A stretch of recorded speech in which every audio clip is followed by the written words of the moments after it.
Shalom semuanya.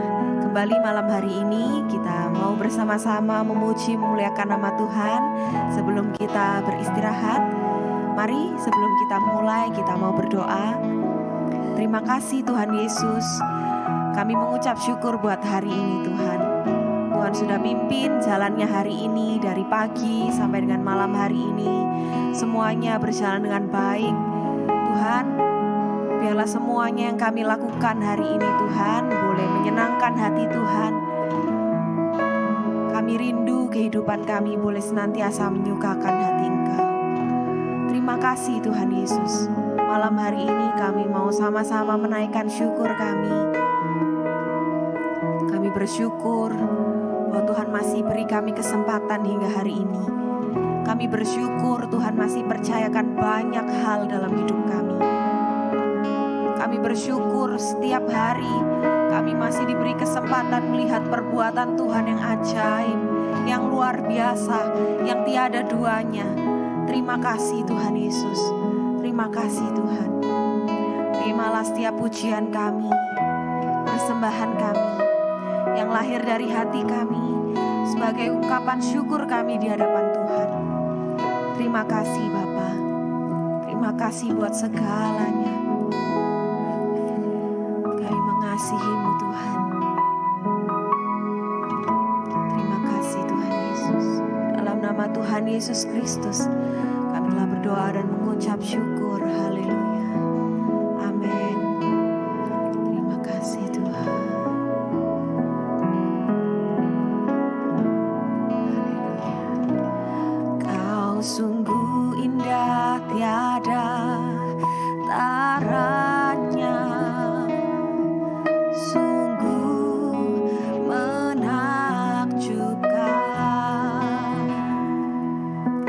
Sungguh ajaib Tuhan.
bernafas terus memuji-Mu, memuliakan nama-Mu Tuhan.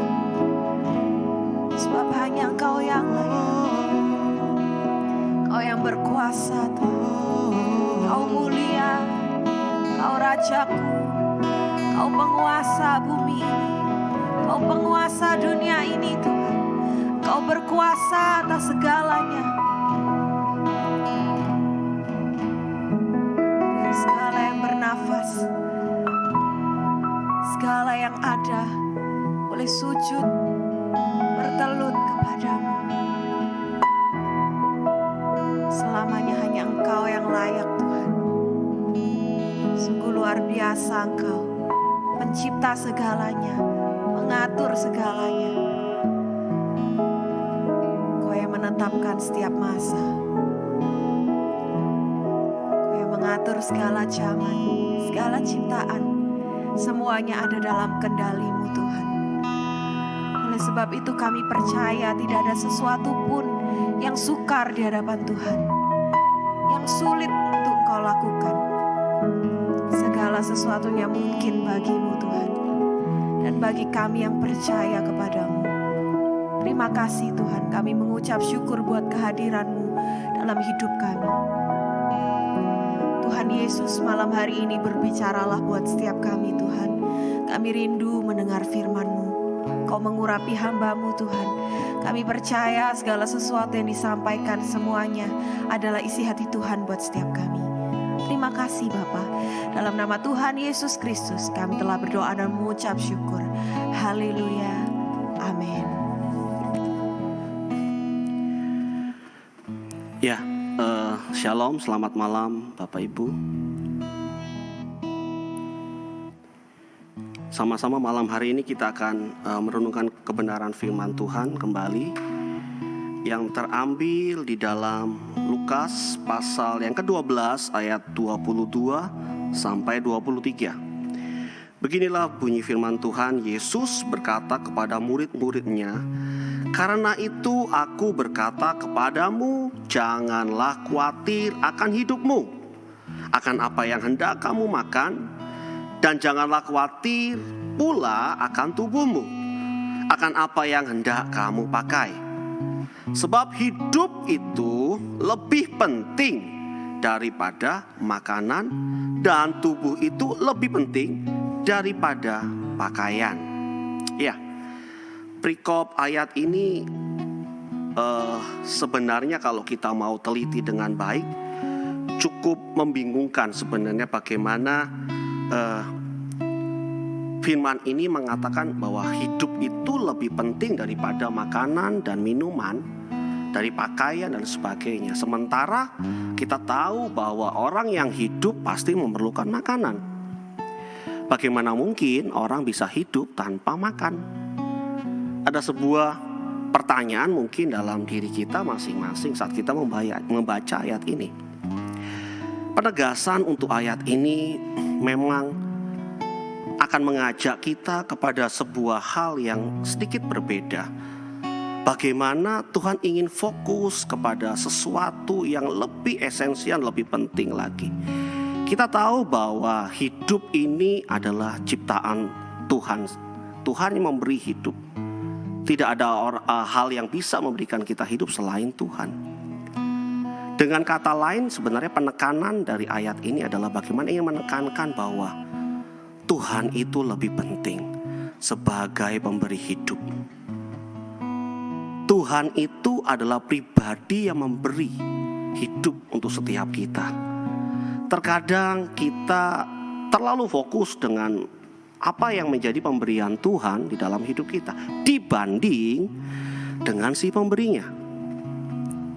Kalau anak-anak, saya punya anak ya, jadi dia lebih melihat apa yang kelihatan oleh mata yang diberikan oleh orang lain kepadanya dibanding siapa yang memberikan kepadanya. Sama mungkin seperti kita hari ini. Fokus kita sangat jauh bergeser. Kadang-kadang hal yang paling penting, yang paling esensial itu bergeser begitu jauh, dan tanpa kita sadari kita sudah mulai mengabaikan si pemberi dari semua yang kita boleh bisa terima hari ini. Kita lebih menghargai dia setiap pemberiannya. Kita lebih mudah mengucap syukur saat kita mendapatkan sesuatu. Tetapi kita tidak bisa mengucap syukur saat kita melihat karya penyelamatan yang luar biasa yang Tuhan sudah kerjakan dalam hidup kita. Ini sangat ironis dan betul-betul menjadi sebuah hal yang harus kita gumulkan dan perkarakan sungguh-sungguh. Hari-hari ini, suka atau tidak suka, kita akan berada di dalam keadaan zaman yang berada sangat akhir sekali, dengan segala macam dosa yang begitu berkembang dengan luar biasanya. Gairah hasrat kita ini kadang-kadang sudah bergeser jauh. Ya Bapak Ibu, kalau minggu lalu kita bahas bagaimana ketergantungan kita kepada air susu, yaitu firman Tuhan. Kita harus belajar seperti seorang bayi yang gak bisa hidup tanpa Tuhan. Malam hari ini kita mau merenungkan kembali hal yang sangat penting untuk menjadi sebuah fokus kita sebagai orang-orang Kristen. Bagaimana kita bisa melihat Tuhan sebagai si pemberi tersebut. Dan dia harus menjadi sebuah fokus, menjadi perhatian kita, menjadi prioritas kita di dalam segala hal. Saat hidup kita mulai tidak bisa mengerti hal ini dengan baik, maka hidup kita akan berada di dalam sebuah kekosongan dan kekosongan yang berjalan terus. Bapak Ibu, di dalam hati kita itu memiliki satu tempat yang kosong yang gak bisa ditempati oleh apapun selain hanya Tuhan. Tidak banyak orang mengerti hal ini. Dia mau paksa, mau isi dengan macam-macam, dengan kesenangan, dengan hobinya, dengan apapun, itu tetap kesia-siaan. Seperti pengkhotbah katakan, karena itu kosong dan hanya bisa diisi oleh Tuhan. Bayangkan jika yang kosong itu tidak pernah terisi. Hidup kita terus akan ngalor ngidul, ngulon ngetan. Aduh, bahasa Perancisnya begitu ya. Ngalor ngidul, ngalor ngidul, ngulon ngetan. Jadi kita belajar untuk melihat, memfokuskan diri kita dengan baik.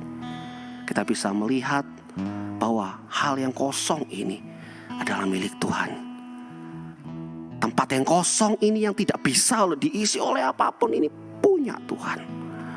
Kalau setiap kita mengerti, memahami hal ini dengan baik, maka saya percaya setiap kita akan menjadi pribadi yang semakin berkenan di hadapan Tuhan.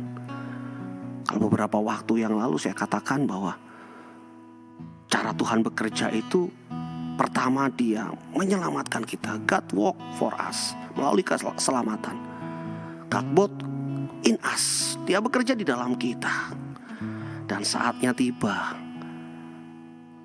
saat kita bisa menaruh hati yang kosong ini, tempat yang kosong ini untuk orang yang tepat menempati relung hati kita yang kosong ini, maka Tuhan akan bekerja bersama-sama dengan kita.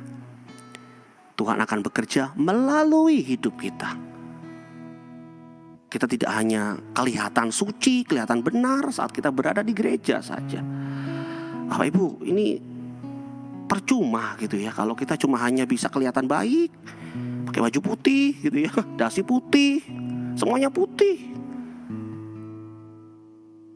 Kita belajar dari seorang Rasul Paulus, bagaimana dia ingin belajar bagaimana hidupnya mempermuliakan Tuhan. Keberadaan kita dimanapun kita berada harus mempermuliakan Tuhan. Kalau saudara sebagai Bapak Ibu, sebagai pekerja, bekerja dengan baik, bekerja dengan etos kerja yang baik, menghasilkan sesuatu kontribusi yang baik, mengusahakan, memelihara. Wah, luar biasa. Kalau kita menjadi kepala rumah tangga, menjadi kepala rumah tangga yang baik, menjadi ayah yang baik, bertanggung jawab untuk anak-anaknya. Tidak hanya secara fisik, secara finansial, tetapi secara rohani kita bertanggung jawab. Kita wajib memberikan warisan iman kepada anak-anak kita. Amin. Mari sama-sama kita tundukkan kepala. Tuhan, kami bersyukur untuk malam hari ini. Sekali lagi Tuhan mengajarkan kepada kami bagaimana kami memprioritaskan Tuhan. Bagaimana kami melihat bahwa Tuhan itu lebih penting, pribadi yang jauh lebih penting dari segala pemberian yang Tuhan berikan dalam hidup kami. Terkadang kami hanya melihat apa yang ada di tangan kanan dan tangan kiri Tuhan, berkat kekayaan, umur panjang, kehormatan. Tetapi kami masih belum pernah meraih hati Tuhan. Kami belum bisa membuat hati Tuhan disenangkan. Pikiran perasaan kami masih jauh daripada Tuhan. Malam hari ini Tuhan, kami mau belajar untuk kami menselaraskan pikiran perasaan kami. Hati kami yang kosong ini kami mau ditempati oleh pribadi yang tepat, yaitu Tuhan sendiri. Tidak kami isi dengan hal-hal yang lain. Hanya Tuhan dan Engkau saja satu-satunya Tuhan. Terima kasih Bapa. Terima kasih. Biarlah kami boleh tidur dengan nyenyak. Esok hari kami bisa bangun dengan tubuh yang segar, mempermuliakan nama Tuhan. Terima kasih Bapa, di dalam nama Yesus kami alaskan doa kami yang jauh sempurna. Amin. Selamat malam. Tuhan memberkati kita semua.